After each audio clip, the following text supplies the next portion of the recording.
শুভ দুপুর বন্ধুরা, চলো আজকে শনিবার পুরো নিরামিষ। আজকের মেনুতে কি কি আছে চলো তোমাদের সাথে শেয়ার করি।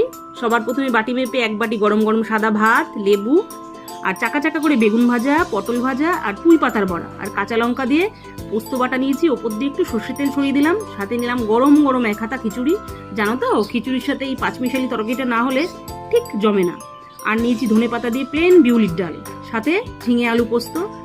সব শেষে ছোট্ট এক বাটি দুধ নিয়েছি আর বাড়িতে বানানো হিমসাগর আমের আমসত্ত্ব।